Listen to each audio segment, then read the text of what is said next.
Isolation of enzymes. Enzymes biological കാറ്റലിസ്റ്റുകളാണ്. നമ്മുടെയൊക്കെ ബോഡിയിൽ നിരവധി എൻസൈംസ് പ്രസന്റ് ആണ്. ഈ എൻസൈംസ് ബോഡിയിലുള്ള റിയാക്ഷൻസിന്റെ റേറ്റ് ഇൻക്രീസ് ചെയ്യുന്നതിന് വേണ്ടി ഹെൽപ്പ് ചെയ്യുന്നു. അതായത് നമ്മുടെ ബോഡിയിലുള്ള റിയാക്ഷൻസ് ഒക്കെ ഫാസ്റ്റ് ആയിട്ട് നടക്കുന്നതിന് വേണ്ടി എൻസൈംസ് ആണ് ഹെൽപ്പ് ചെയ്യുന്നത്. എന്തിനാണ് നമ്മൾ ഈ എൻസൈം ഐസൊലേഷനെ കുറിച്ച് പഠിക്കുന്നത്? ഈ എൻസൈം ഐസൊലേറ്റ് ചെയ്തിട്ടുള്ള പ്രയോജനങ്ങൾ.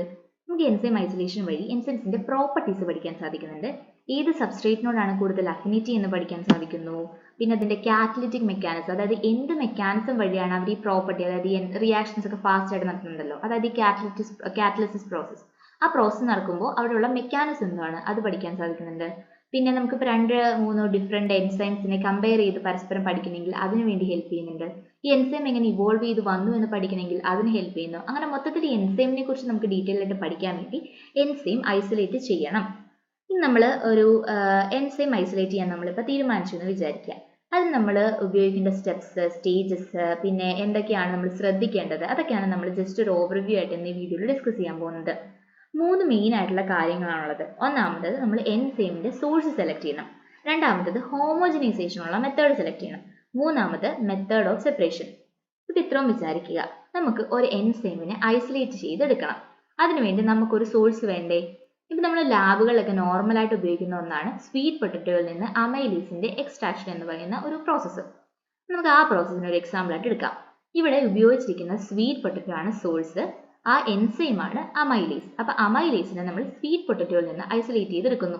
ആദ്യം നമ്മൾ സോഴ്സ് സെലക്ട് ചെയ്തു. സോഴ്സ് സെലക്ട് ചെയ്യുമ്പോൾ ശ്രദ്ധിക്കേണ്ട കാര്യങ്ങളൊക്കെ നമുക്ക് ഡീറ്റെയിൽ ആയിട്ട് പറയാം.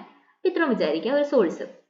ഇനി നെക്സ്റ്റ് സ്റ്റേജ് എന്ന് പറഞ്ഞാൽ അതിന്റെ ഹോമോജനൈസേഷൻ ആണ്.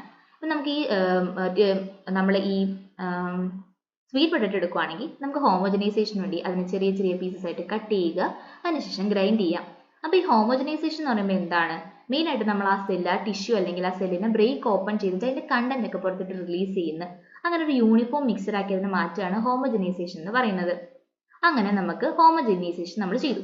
ഇനി അത് കഴിഞ്ഞിട്ടാണ് ഈ സെപ്പറേഷൻ മെത്തേഡ്. എൻസൈമിനെ മാത്രമായിട്ട് അതിൽ നിന്ന് സെപ്പറേറ്റ് ചെയ്തെടുക്കണം. അതിന് നമുക്ക് പല മെത്തേഡ് ഉണ്ട്. അതിനെക്കുറിച്ച് നമ്മൾ ഡീറ്റെയിൽഡ് ആയിട്ട് വേറൊരു വീഡിയോ ചെയ്യും. അതിനുവേണ്ടി നമുക്ക് എക്സാമ്പിൾ ആയിട്ട് ഇപ്പോൾ ഒരു സെൻട്രിഫ്യൂഗേഷൻ പോലുള്ള മെത്തേഡൊക്കെ നമുക്ക് സെപ്പറേഷൻ ഓഫ് എൻസൈമിന് വേണ്ടി ചെയ്യാവുന്നതാണ്. ഇനി താഴെ കൊടുത്തിരിക്കുന്ന ഒരു ടേബിളിൽ നമുക്ക് ഒരു ഓവർവ്യൂ ആയിട്ട് എങ്ങനെയാണ് ഒരു എൻസൈം ഐസൊലേറ്റ് ചെയ്യുന്നതെന്ന് കാണാൻ സാധിക്കുന്നുണ്ട്. സോഴ്സ് സെലക്ട് ചെയ്തു, ഹോമോജനൈസേഷൻ ചെയ്തു, എക്സ്ട്രാക്ട് എടുത്തു. ആ എക്സ്ട്രാക്ട് നമുക്കിപ്പോൾ ക്രൂഡ് പ്രിപ്പറേഷൻ നടത്താം, അല്ലെങ്കിൽ പ്യുവർ ആയിട്ടുള്ള എൻസൈം ആ ഡയറക്റ്റ് എക്സ്ട്രാക്റ്റിൽ നിന്ന് നമുക്ക് ഐസൊലേറ്റ് ചെയ്തെടുക്കാം. അപ്പോൾ ഈ ഒരു ഓവറോൾ ഒരു സ്റ്റെപ്പാണ് ഇവിടെ കാണിച്ചിരിക്കുന്നത്. ഇനി നമ്മളൊരു എൻസൈം ഐസൊലേറ്റ് ചെയ്യുമ്പോൾ പ്രധാനമായിട്ട് ശ്രദ്ധിക്കേണ്ട 2 മെയിൻ കാര്യങ്ങളാണ്. ഒന്നാമത് അതിന്റെ ഈൽഡ്. നമ്മളൊരു എൻസൈം ഐസൊലേറ്റ് ചെയ്യാൻ ഉദ്ദേശിച്ചു എന്ന് വിചാരിക്കുക. അതിനുവേണ്ടി നമുക്ക് സ്റ്റെപ്പ് സെലക്ട് ചെയ്യണം. സ്റ്റെപ്സ് സെലക്ട് ചെയ്യുമ്പോൾ നമ്മൾ പ്രധാനമായിട്ട് ശ്രദ്ധിക്കേണ്ട കാര്യമാണ് ഏറ്റവും കൂടുതൽ നമുക്ക് എൻസൈമിനെ ഐസൊലേറ്റ് ചെയ്യാൻ പറ്റിയ സ്റ്റെപ്പ് ആണോ അത്. അതായത് ഈ സ്റ്റെപ്സ് ഫോളോ ചെയ്ത് നമുക്ക് നല്ല രീതിയിൽ എൻസൈംസ് ഈൽഡ് കിട്ടുമോ. അപ്പോൾ നമുക്ക് കുറച്ച് ഈൽഡേ ഉള്ളൂവെങ്കിൽ ആ സ്റ്റെപ്സ്, ആ ഒരു മെത്തേഡ് ഓഫ് ഐസൊലേഷൻ വഴി നമുക്ക് അത്ര പ്രയോജനമില്ല. നമുക്ക് നല്ല ഈൽഡ് വേണം. പിന്നെ രണ്ടാമതായിട്ട് ശ്രദ്ധിക്കേണ്ട കാര്യമാണ് ക്വാളിറ്റി. ഇപ്പൊ കൂടുതൽ ഈൽഡ് കിട്ടിയെന്ന് വിചാരിച്ച് ആ എൻസൈമിന്റെ ക്വാളിറ്റിക്ക് വ്യത്യാസമുണ്ട്. അതായത് ആ എൻസൈം ഇപ്പൊ ഡീഗ്രേഡ് ചെയ്ത് പോവുകയാണെങ്കിൽ ആ ഒരു മെത്തേഡും കൊണ്ട് നമുക്ക് പ്രയോജനമില്ല. അപ്പൊ നമ്മൾ ശ്രദ്ധിക്കേണ്ട കാര്യമാണ് നമുക്ക് നല്ല രീതിയിൽ ഈൽഡും വേണം. അതുപോലെ തന്നെ ഈ ഒരു കിട്ടിയ എൻസൈംസ് ഡീഗ്രേഡ് ഒന്നും ചെയ്തു പോരുത്. അതിന്റെ ക്വാളിറ്റിക്ക് ഒരു പ്രശ്നവും വരരുത്. നോർമൽ ആയിട്ട് നമുക്ക് എങ്ങനെയാണോ എൻസൈം ഉള്ളത് അതുപോലെ തന്നെ നമുക്ക് ഐസൊലേറ്റ് ചെയ്തിട്ടും കിട്ടണം. അത് രണ്ടും നമ്മൾ ശ്രദ്ധിക്കേണ്ട 2 പ്രധാനപ്പെട്ട കാര്യങ്ങളാണ്. ഇനി ഇതിനെക്കുറിച്ച് ജസ്റ്റ് ഒരു ഡീറ്റെയിൽ ആയിട്ട് നമ്മൾ നോക്കുകയാണെങ്കിൽ ഒന്നാമതാണ് സോഴ്സിന്റെ സെലക്ഷൻ. സോഴ്സ് എങ്ങനെ സെലക്ട് ചെയ്യും? നമുക്കൊരു എൻസൈം, നമുക്കറിയാം ഏത് എൻസൈമാണ് നമ്മൾ ഐസൊലേറ്റ് ചെയ്യാൻ പോകുന്നതെന്ന്. അപ്പോൾ ആ എൻസൈംസ് ഏറ്റവും കൂടുതൽ ഏത് സോഴ്സിലാണ് കൂടുതൽ അവൈലബിൾ ആയിട്ടുള്ളത്, അതായത് അബണ്ടൻസ് ഓഫ് എൻസൈം ഏത് സോഴ്സിലാണ് കൂടുതലായിട്ട് അത് അബണ്ടന്റ് ആയിട്ടുള്ളതെന്ന് നോക്കണം. ഇപ്പോൾ ഫോർ എക്സാമ്പിൾ ആയിട്ട് നമുക്കിപ്പോൾ ഒരു ആൽക്കലൈൻ ഫോസ്ഫറ്റേസ് എന്ന് പറയുന്ന ഒരു എൻസൈമാണ് ഐസൊലേറ്റ് ചെയ്യേണ്ടതെങ്കിൽ അതൊരു ഹൈഡ്രോളിറ്റിക് എൻസൈമാണ്. അത് കൂടുതലായിട്ട് കിഡ്നിയിൽ അവൈലബിൾ ആണ്. അപ്പോൾ നമുക്ക് അതിനൊരു സോഴ്സ് ആയിട്ട് എടുക്കാം. ഇനി മറ്റൊരു സോഴ്സ് നമുക്ക് പറയാൻ പറ്റുന്ന ഒന്നാണ് അസിറ്റൈൽ കോഎൻസൈമിക് കാർബോക്സിലേസ് എന്ന എൻസൈം ആണെങ്കിൽ അതൊരു ഫാറ്റി ആസിഡ് ബയോസിന്തസിൽ ഉള്ള ഒരു എൻസൈം ആണ്. അതാണെങ്കിൽ ആക്ടിവേറ്റിംഗ് മാമറി ഗ്ലാൻസിൽ അത് അബണ്ടന്റ് ആയിട്ടുണ്ട്. അപ്പോൾ അങ്ങനെ നമുക്ക് സോഴ്സിനെ സെലക്ട് ചെയ്യാൻ പറ്റും. ഇനി സോഴ്സ് നമ്മൾ അബണ്ടൻസ് വെച്ച് സെലക്ട് ചെയ്തെന്ന് വിചാരിക്കാം. ചില സോഴ്സുകളിൽ നല്ല രീതിയിൽ ഈ എൻസൈം ഉണ്ടാവും, പക്ഷെ ആ സോഴ്സ് നമുക്ക് അവൈലബിൾ ആയിരിക്കണമെന്നില്ല. ഫോർ എക്സാമ്പിൾ ഇപ്പോൾ ഭയങ്കര എക്സ്പെൻസീവ് ആയിട്ടുള്ള ഒരു സബ്സ്റ്റൻസ് ആണ് അത്, അതിലാണ് നമ്മുടെ ഈ എൻസൈം അബണ്ടന്റ് ആയിട്ട് കാണുന്നതെങ്കിലും അത് അത്ര എക്സ്പെൻസീവ് ആയതുകൊണ്ട് നമുക്ക് ആ ഒരു സോഴ്സ് എടുക്കാൻ പറ്റുന്ന വരില്ല. പിന്നെ അതുപോലെ തന്നെ ഇപ്പോൾ നമ്മുടെ സോഴ്സ് എന്ന് പറയുന്നത് ഇപ്പോൾ ഹ്യൂമൻ ടിഷ്യൂസിലൊക്കെ ആണെങ്കിൽ നമുക്ക് അത് അങ്ങനെ ഉപയോഗിക്കാൻ പറ്റില്ല. അപ്പോൾ അങ്ങനെ നമ്മൾ നോക്കണം. നമുക്ക് ആ സോഴ്സ് അവൈലബിൾ ആണോ എന്നുകൂടി നമ്മൾ നോക്കണം.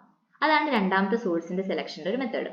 ഇനി അടുത്തത് നമ്മുടെ കമ്പാരിറ്റീവ് സ്റ്റഡി ഒക്കെ ആണെങ്കിൽ ഇപ്പൊ നമുക്ക് ഒരു എൻസൈമിന്റെ കേസിലാണെങ്കിൽ നമുക്ക് ജസ്റ്റ് നമ്മുടെ അബണ്ടൻസും അവൈലബിലിറ്റിയും നോക്കാം.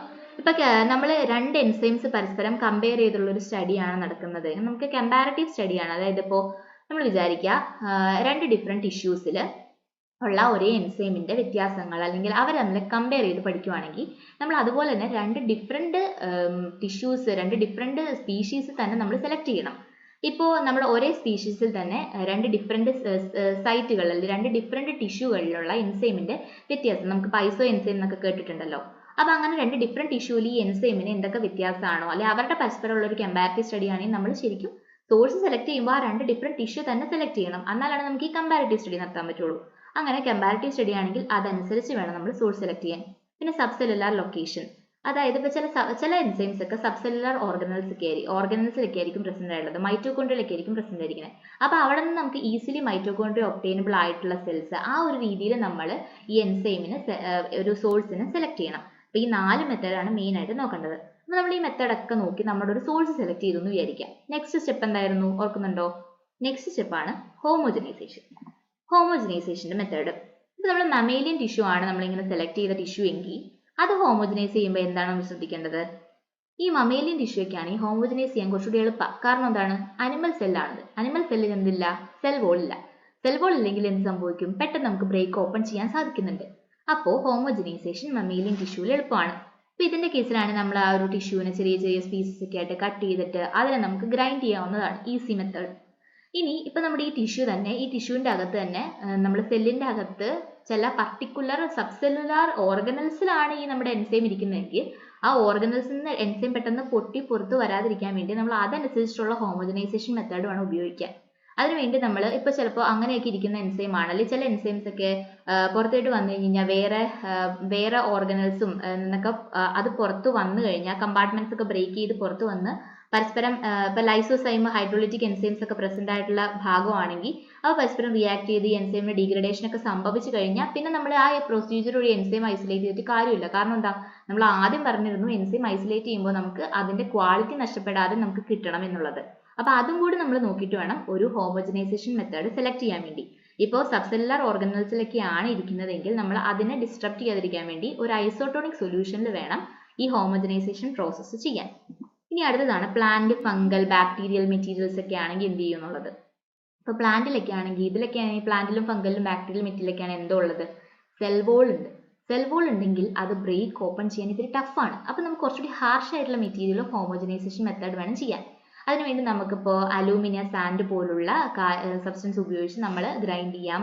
പിന്നെ അതുപോലെ തന്നെ ഫ്രീസ് തോവിങ്, അതായത് നല്ല കോൾഡ് ആയിട്ടുള്ളതിലേക്ക് നമ്മൾ കുറച്ചുകൂടി ഹോട്ട് സബ്സ്റ്റൻസ് വെച്ച് ഫ്രീസ് തോവിങ് ചെയ്തിട്ട് നമുക്ക് ഈ ഒരു പ്രോസസ്സ് നമുക്ക് അതായത് എൻസൈം ഹോമോജനൈസേഷൻ ചെയ്യാം. പിന്നെ അതുപോലെ തന്നെ നമുക്ക് ചെറിയ ഗ്ലാസ് ബീഡ്സ് ഒക്കെ കിട്ടും. ആ ഗ്ലാസ് ബീഡ്സ് നമ്മൾ ഉപയോഗിച്ച് അതുകൂടി ഇട്ടിട്ട് ഇതിനെ ഗ്രൈൻഡ് ചെയ്യുവാണെങ്കിൽ നമുക്ക് ഹോമോജനൈസേഷൻ കുറച്ചുകൂടി സെൽ വോൾ ഉള്ള സബ്സ്റ്റൻസിലാണെങ്കിൽ എളുപ്പത്തിൽ ചെയ്യാൻ സാധിക്കുന്നുണ്ട്.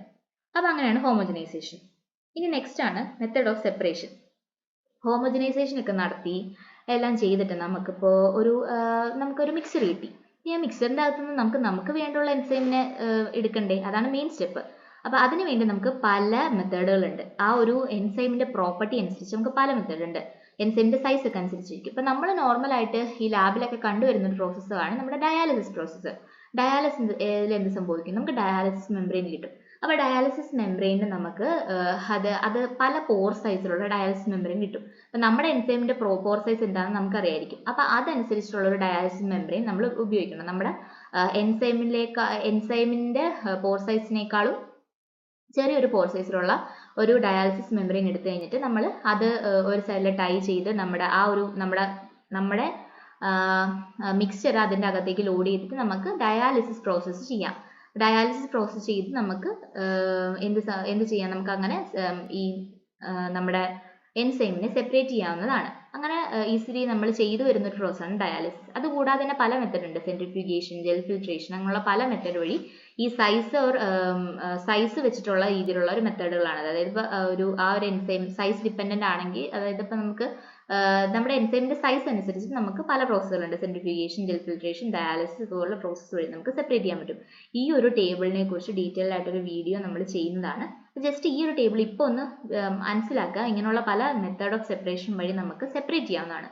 ചാർജ് അനുസരിച്ചുണ്ട്, സോലബിലിറ്റി അനുസരിച്ചുണ്ട്, ബൈൻഡിങ് സൈറ്റ്സ് അനുസരിച്ചിട്ടുണ്ട്. ഇത് ജസ്റ്റ് ഒന്ന് ഓവർവ്യൂ നമ്മൾ ഓർത്ത് വെക്കുക. അപ്പോൾ ഇതാണ് നമ്മുടെ ഐസൊലേഷൻ്റെ ഒരു സ്റ്റെപ്സ് എന്ന് പറയുന്നത്. Thank you.